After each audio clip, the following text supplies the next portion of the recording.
Politique, le fait du jour à 18h44. Bonsoir Claude Askolovitch. Bonsoir Nicolas. Et le fait du jour en France, c'est le Conseil constitutionnel qui débat du mariage homosexuel. Oui, parce que ça nous pose la question, la sempiternelle question d'une France qui n'arrive pas à devenir moderne dans sa tête ou dans ses pratiques. Alors le Conseil constitutionnel qui peut lever l'interdit sur le mariage homo, ou plutôt décider que son empêchement sera inconstitutionnel, c'est passionnant juridiquement parce que c'est tout le sujet d'une Cour suprême à la française, une Cour suprême qui dirait le droit à la demande des citoyens. Ça existe dans toutes les grandes démocraties. C'est devenu possible en France, il faut le dire, grâce à la réforme constitutionnelle voulue par Nicolas Sarkozy. Mais en même temps, il y a un bémol, parce que d'abord, on ne sait pas si les juges suprêmes voudront prendre une décision, on ne sait pas si les juges suprêmes voudront suppléer au pouvoir politique, parce que c'est ça la vraie question. Si les homosexuels, individuellement ou collectivement, vont devant la justice, c'est parce que la classe politique est bloquée sur la question du mariage gay. Et là, on touche à une autre exception française, le pays, la France, qui ne veut pas du mariage homo. Les homosexuels peuvent se marier entre partout,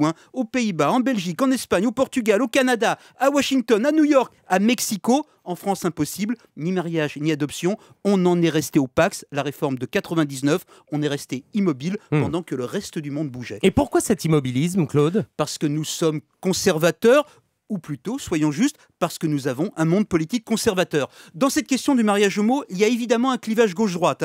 La gauche est plutôt pour, plus pour quand on est vert ou communiste que socialiste, mais peu importe. La gauche est pour, la droite est contre. Mais en même temps, quand la gauche était au pouvoir, elle n'a pas osé installer le mariage gay, notamment parce que Lionel Jospin n'était pas très à l'aise sur cette question d'homosexualité. Donc la gauche au pouvoir ne joue pas son rôle. La droite revient, elle est conservatrice, on est dans les occasions perdues, on évacue le débat vers le Conseil constitutionnel, ou bien vous verrez, un jour, on se fera imposer le mariage gay par la justice européenne. Les fameux mariés de Bègle, ces deux hommes qui avaient été mariés par Noël Mamère en 2004, ont décidé de jouer l'Europe.